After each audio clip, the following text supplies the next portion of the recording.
mi jiite wala sax tête de yow mi jiite tête de liste jàmmi gox bi mën nañu jàpp ne lu toll ci 17000 voix lañ la 17000 la ñu rejeté la ñu tenqi donc du coup laaj bi mooy est-ce que jot nga motif bu ñu déggee ñoom ci lu ñu wax mooy naam jotagu leen waaye naka ngay jàngatee justement rejet yu mel noonu ak fan nga toll ci li nga waxoon ne di nga ko xaatim ni ay réclamation xam nga en fait d'abord permettre ma saluer initiative bi nga xam ne ONG 3D ak ñi mu àndal ñoo ko jël. mu ñoom mu Ndiaye Cissé pour jéem a dox tànku jàmm ci lii. parce que boo xoolee ni ñuy waxee ñoom ñi ne ci biir xam nañ ne y a problème. xam nañ ne y a un mal-être. ñu ngi bëgg a ñu ngi koy def ak beaucoup de respect. des institutions. Mais je pense que déjà vraiment on les encourage. ci loolu mooy seen rôle mooy seen responsabilité. bu fekkee askan bi moo leen fa yebal ñu nekk fa pour xool bu ñu gisee yu jaaduwul. dañ ko war a wax. ginnaaw bu ñu ko waxee it dañu war a indi issue solution te ñu ngi ci seen yoon. mënuñu lu dul encourager la. mais xam nga gis nga da nga wax nga sànq ne 17000 parrain lañ ñu tënkee. xam nga ñun par exemple doublon.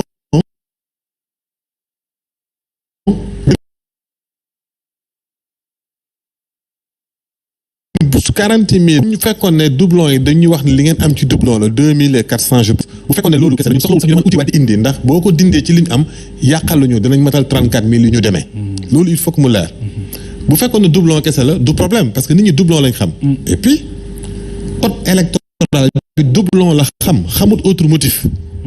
parce que ñoom d'ailleurs nu ñuy bloqué su candidature citoyen sénégalais kenn xamut ci ban fondement juridique la tegu parce que code électoral bi xamul autre motif code électoral bi dafa prévoir ne bu fekkee dafa am ay doublon da ngay may nit ki mu dem uti ñëwaat moo tax soo ko seetloo comme ñu mel ni waa wàllu dañ leen wax ne yéen doublon yi dafa ëpp foog ngeen dem uti dañ dem uti ñëwaat mais ñun dañ nañu ok yéen seen doublon yàqalu leen waaye tenki nañ leen lu toll ci fukki junne ak juróom-ñaar ci seeni parrainage ndax lan ñu ne autre motif mais autre motif yooyu xam nga mu Ndiaye xaw na ko junj léegi ci participer mu ne mun na nekk ay erreur par exemple écart par exemple ma bind sa tur yokk ci benn e wala may bind ma siré fàtte accent bi wala mais loolu warul mun a constituer ñu yàq candidature nit xam ngeen lan mooy góorgóorlu ba bëgg a bokk ci élection ak lan lay symboliser ak lan lay signifier loolu ci démocratie dafa ndaw trop surtout ci logiciel teg benn logiciel boo xam ne kenn mënu la garantir logiciel bi yan élément lañ ko jox pour muy répondre parce que logiciel machine la boo xam ne da nga koy defar loo koy jox rek la lay dolloo li nga ko wax lay def lan lañ wax logiciel bi ba mënut a xàmmee grande coalition jàmme par exemple gëm sa bopp mu xàmmee gëm sa bopp lan lañ wax logiciel bi ba ñun bi ñu ñëwee suñu mandataire bi ñu ñëwee dafa bëggee yenn liste yi ci ay Thiès 1 Thiès 2 bu ñu ko dugalee dafay bëggee dañuy obligé jël ko copier ko ñoom fañ koy copier ñun maîtriser wuñu ko dañ koy copier dugalaat ko pour que wax ko ne ko nangu ko mu door ko nangu lu tax aussi bu lay génneel say rejet mu ne la ña nga parrainé Dubaï Arabie Saoudite Makka Gabon te ñun ñooñu amuñ fa ay parrainage donc logiciel bi ci boppam moo nekk problème parce que condition ak critères yi ñu ko defee amul transparence gis nga li may wax nii waxuma ko rek ngir ŋàññi dama ko wax pour suñu démocratie gën a dal Sénégal gën a am ndam nañu delloo yëf yi ci lu jaadu ñun li mu Njaay wax yi baax na trop mais nañu delloo suñu li ñu jëlal bu ñu ko delloowee ñun jàll nañ ba pare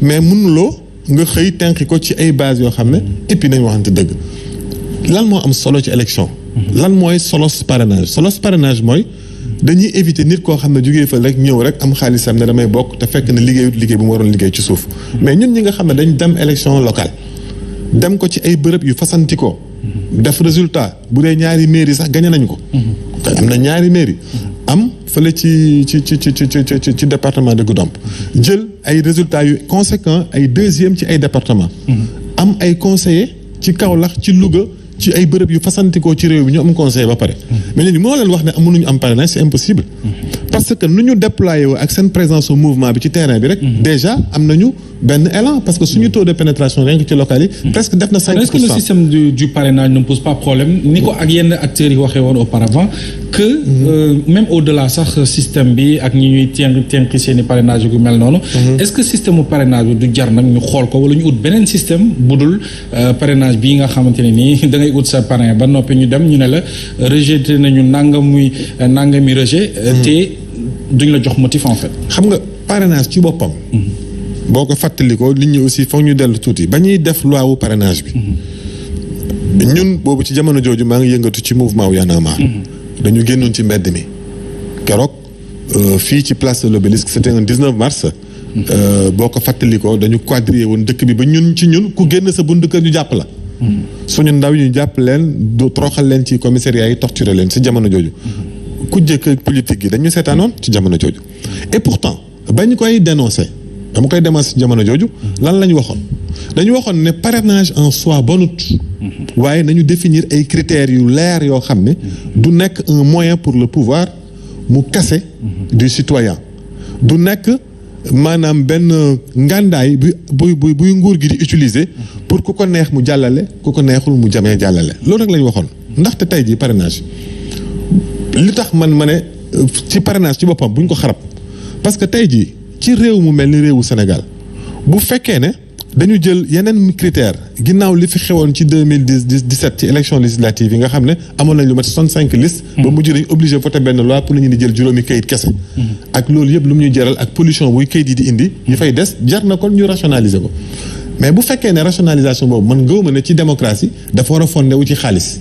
parce que bu ñu ne woon nag boo indiwut caution 100 millions doo bokk. kon dañ naan borom alal yi rek nañ bokk wala ku mun a lijjanti xaalis te xamuñ ñu ko lijjante. donc man bu fekkee dañ ne citoyens yi nag ñoom mun nañu parrainer xam nga boo demee France dañu ne élus yi ñooy parrainer. maanaam ñu fal ba pare. mais su boobaa ku musta falu doo mës a bokk. wala boo bëggee falu da ngay def ni ñu def ñun tàmbali ci gox-goxaat yi di am ay nit di am ay élus di am ay élus ba am ay élus yu la parrainer nga mun a dem ci élection yi. dañ koy waxtaanee. mais man jàpp naa ne suñu bi ñu def nii nga xam ne citoyen lambda yi ñëpp bonul waaye. faiblesse am xam nga lan la bi ci jiitu mooy benn citoyen mënul parrainer benn candidat parce que man. su ma sañoon mun naa ne su ma sañoon élection yi Dime ak Fatou Abdou jongante ñoom ñaar ñëpp ñu dem.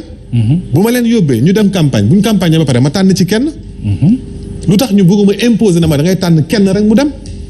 en tant que citoyen donc faiblesse su parrainage. donc ça pose problème. ça pose problème. dafa poser problème d'autant plus que ni ñuy parrainer dafay jox état. ak police kan moo for fan. kan moo am ay nit fan kii fan lañ ko fan lañ ko gën a votelé ak fii kii fan lañ ko gën a votelé. benn ñaareel bi éléments yi ñu ci dugal ba sa taille maanaam 1m81 1m lii 1m lii ay collecte de données illicites la. ay données personnelles doom jàmbur la ñuy jël mu retrouvé wu partout. bien sûr problème la. mais bu fekkoon ne corrigé nañu loolu. permettre citoyen bu nekk mu pare na ñaar ba ñett candidat nga xam ne dama naan man bëgg naa ci élection yi diw ak diw dem ci. comme ça bu ñu demee campagne ma tànn kenn. xam nga loolu déjà dina tax du ñu xam kan lañ faral boobu ak parrainage bu nekk ay primaire. bien sûr ñetteel bi. mooy que parrainage boo demee ci yenn dëkk yi ci Amérique latine am na fa. mais xam nga nu ñu koy defee. plateforme la bu ñuy tijji. ñëpp bokk ci xam nga tey jii man par exemple sama carte électeur su ma ko bëggee bu ma bëggee xam fan la sama carte électeur nekk. léegi-léegi ministère de l'intérieur jox ñu benn application boo xam ne boo ci duggee. da ngay bës sa numéro carte électeur mu ne la sa carte mi ngi sàngam. mais ñoom ñi nga xam ne am nañ jumtukaay yooyu am nañ xarala yooyu. parce que ñi ngi koy contrôler carte d'identité yi ñu ngi koy contrôler carte grise yi. ñu ngi koy contrôler. lu leen tee ñu ubbi kaaraange bu mel noonu citoyen bu nekk. dugg ñu ubbi fiche. ne par exemple candidat bi saa boo cliquer ci benn candidat ñu moom mu xam ne defal nañ ko benn point mais yow mu voté boo naree voté machine bi mooy bañ. waaw très bien loolu machine bi mooy bañ c'est une solution. loolu yëpp ay solution la mais lu tax waxtaanee wuñ ko ñu bëgg na. parrainage ba ñëpp ne d'accord. ñu vider substance bi toujours loolu lay reprocher Macky Sall ak nguuram. dañuy am ay xalaat yu rafet loo xam ne Sénégal mun na ci nekk royukaay ci àdduna yëpp. bien sûr mais nañ koy defee ak nañ koy exécuter. dañ koy utiliser. pour ñu noot yenn candidats yi teguñu ko fenn. dinañ ci ñëw gën ko xóotal le temps que ñu jox kaddu gi Ndeye Diabé Ndao moom it mu tàbbi ci waxtaan bi ginnaaw ba ñu la nuyoo. jërëjëf Mouhamed man aussi ma lay fay bu baax a baax nuyu Fatou Abdou. nuyu suñu gan Fadel Barro am mbégte loolu dalal ko ci plateau bi xam naa dinaa ñëwaat ak yow ci parrainage bi mais damay dellu si waat sànq fi nga nekkoon. muy condition yi ngeen liggéeyee ba confectionner seen liste. bëgg naa xam yan condition la parce que wax nga ay problème technique effectivement mais est-ce que yéen amoon ngeen ay experts électoraux yu leen encadré ba seen liggéey ñoŋ ba du ngeen am leen lu ñu leen reproché. xam nga ñun boo dañu dem contracté bi ñu xamee ne bi ñu demee ci déjà ci municipal yi. dañ ci jàngee lu bëree bëri. xam nañ ne confectionner liste moom defar liste de candidature moom amoon nañ ci xam-xam boo xam ne xarala goo xam ne équipe bu Kaolack bi dañ ko jël rek indi ko mu booleeg yeneen équipe bu Goudomp yi ak équipe bu Thiès yi ñu dajaloo fa jël benn journée guddi lëmb presque def na ñaari fan yoo xam ne nelawuñu sëgg ci defar ko ci nu mu gën a mucc ayibee boo demoon ci commission bi dinañ ne la jàmmi gox yi seen dossier ni ñu ko présenté dafa mucc ayib boo demoon ci préfecture bu Kaolack dina la jàmmi gox yi ni ñu présenté woon seen dossier ci local yi dafa mucc ayib dañu jël defar suñu chaîne de travail ngay contrôler ba ñuy dem conformité au dernier moment pour xool moo tax bi ñu demee foofu ci commission bi di déposer suñu dossiers yi presque dañu leen a gagner du temps parrainage yi en tant que tel amuñu ci expérience mais dañu dem uti expert dañu jël contacter benn expert boo xam ne expert élection la boo xam ne moom yàgg na ko liggéey ci yenn parti politique yi ci yenn coalition yi dem na ba xam ko mën ko ñu wóolu ko ñu contacter ak moom ñu di koy jox lu ñu dajalee ci ko indil mu ñuy defal agencement parce que xam nga lu ñu doon bañ lu mel nii nga dem ba ci biir ñu ne la respecté woo li wala fonkoo li wala defoo li et puis expert yooyu cabinet la boo xam ne dañu amoon seen machine opérateur de saisie di liggéey H24 ñun lu ñu indi ñu saisir teg lu ñu indi ñu saisir dugal teg classé defar la ngeen saisir foofu amul woon problème machine yi bëggeewul woon foofu. amul benn problème bi ñu yegsee ba ci kii bi amoon na quelques anomalies ñoom ci spectrum commission bi moo ne ñu attention fii ak fii on ne le voit pas ñu corriger ko ci saa si mais loolu du problème gis nga Ndeye Dime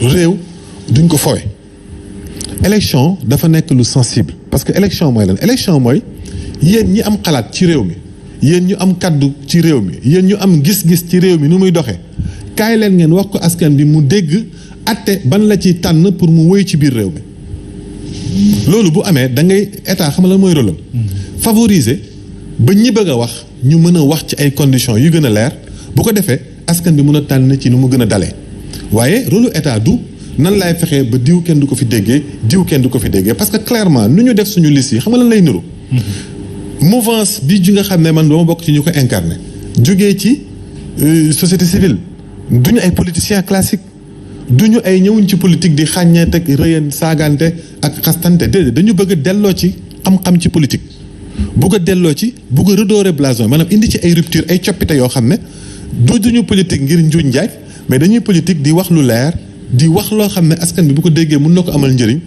loolu am nañ droit ne débat boobu dañ ko bëgg indi ci biir assemblée nationale bi mais Macky Sall boo ko xoolee ñu mel noonu ñëpp la bëgg a tënk teg ko fële ndax lan parce que xëy na def naan ñii amuñu parti politique bu mag bu leen défendre wala bokkuñ ci coalition bu mag bu leen défendre loolu fu mu ko teg. d'accord te ma wax la dara.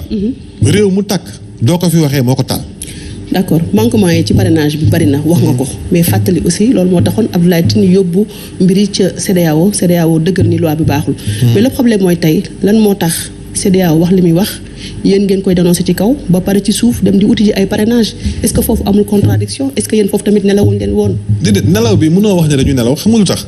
parce que ñun suñu état moo ñu ëmbee te mooy wéyalee nu ñuy doxee xam nga lu ñuy wax naan. voilà boo amut xaw ma nan la koy wolof di waaye boo amul ndey nàmp maam bu ñu sañoon suñu état mooy am responsabilité organiser yi fii comme ni mu waree mais bu ko defut ñun dañuy dugg ci biir bokk ci élection yi pour indi ci coppite yi nga xam ne la ñu bëgg mu am. mais loolu rek moo nekkoon solution. boo leen seetaanee mais lan mooy solution mooy comme dañuy def nii ñafe góorgóorlu leeral combattre ba bokk ci élection yi buñ ci bokkee ba yàlla dimbali ñu dugg biir assemblée nationale ñu poser débat yi war. ak di sensibiliser nit ñi ba askanu lëmb jóg pour yëf yi soppeeku parce que xam nga lu tax. ci c'est à l'assemblée. benn rek balaa may jox Mouhamed. xam nga sànq yaa ngi koy expliquer.